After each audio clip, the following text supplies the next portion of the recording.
Okay, Jared, this is the second part of the video analysis, and the guy that I have put you up next to, when you actually look at it, his stances aren't that much different with where your hands are at. So where your hands are at and your elbows are at, that's pretty similar. Where your barrel's at, that's really similar. And we'll talk about what's different and how we can change and get to that. But this is Dayan Viciedo. He plays for the Chicago White Sox. I took this video a couple months ago when I was up there in Chicago. But we're going to watch his swing, and it's in slow motion, so, oh, wrong one. Watch his swing, and you can pick apart it. I think this was ended up being a line drive to center field. Okay.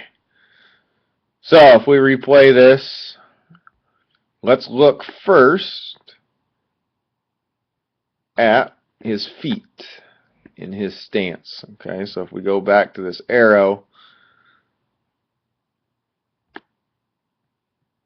pointing that way, arrow pointing this way. Okay, so this is what we talked about, much more in a straight line there. Okay, so now let's look at the next part, in which we talked about is where his feet are at. So from toe to toe, he is a little open. I mean, slightly open, but this is a pretty comfortable stance. Okay, he's in a really, really good base. He's feeling his legs. He can feel his legs underneath him. And he's in a great spot in terms of width. Okay, so if we go back and look at yours, just take a peek and tell me which one looks more comfortable. Okay, and I think a big part of the comfort comes from what we're doing on our back leg. We turn that thing a little bit and open up that stance just a little bit. I think we get ourselves in a much more comfortable position because your upper body looks pretty comfortable. So that's good. Lower body, not so much comfortable. Okay, so we got to get ourselves into a position where we can hit from. That probably comes from finding a comfortable spot. Now, let's go through his swing a little bit more. So watch his separation. I was talking about your separation, the foot going forward and the hands going back. So foot going forward, hands still going back, staying there. Okay, so now he's in that launch position. He's where his foot's down. Let's get you in that position. Okay, so what do we see here? Well, part of this is that you ended up getting rushed to this pitch. And when I say rush, you got started late. And what happens when you get started late, you don't ever get to a good athletic position. Okay, so this is where our stances changed and where our positions changed a little bit. If we look over here on the right at Dayan Viciedo, look at the space that he's created between his feet. Okay, so you guys started about the same distance, and we look at your feet and where you're at. Okay, you haven't gained any distance, and part of the reason why is because you weren't working on time, like I was talking about. When you get rushed, you lose the distance between your feet. Now look at where he strided. Okay, he strided pretty straight. He's in a pretty good position to let his hips work. Now look at yours, where we stride, and we talked about this in the video of just you, but you close off. And what ends up happening, you have a hard time working around that hip, that front hip and that front leg. And I think you see that as we go along. So let's roll through and watch what happens when he's making contact. So from here to there, watch his lower half and watch what it does. Still moving forward, watch that back foot moving forward, hips moving forward, back knee moving forward. Okay, so here we get into this spot right here and just stop,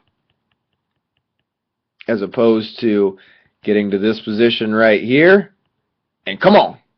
Okay, and then what we're looking at is the space and where is he hitting that ball? He's hitting that ball right on his front foot.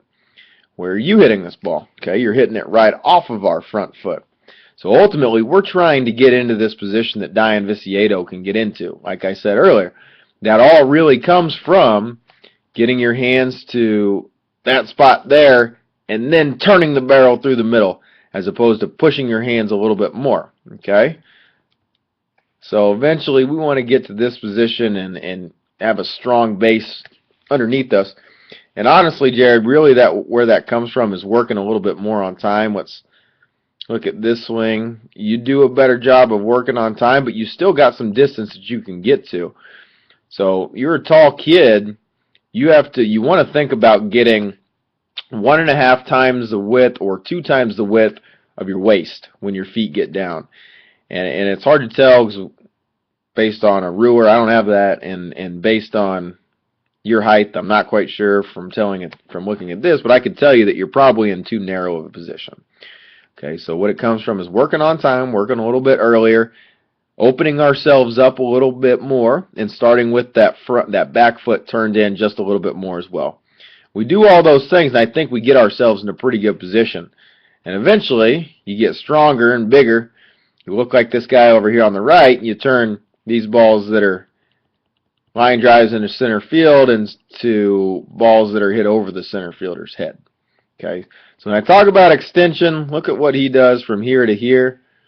Look at what you do from here to there. You do a pretty good job of it. And that's a pretty similar position in which you guys are in with your arms and your upper body. That's really similar. The only change comes from your legs. So being able to use your legs a little bit more efficiently, you're going to get to a pretty good spot as you get bigger and stronger. Jared, I appreciate you listening to this. If you have any questions and anything didn't make sense, please ask me, and I can explain it to you a little bit more. Send me an email, and I can do it through that, whatever it is. But hopefully this worked for you. If not, like I said, get a hold of me, let me know, and we'll talk through this. Appreciate your time, and see you on Sunday.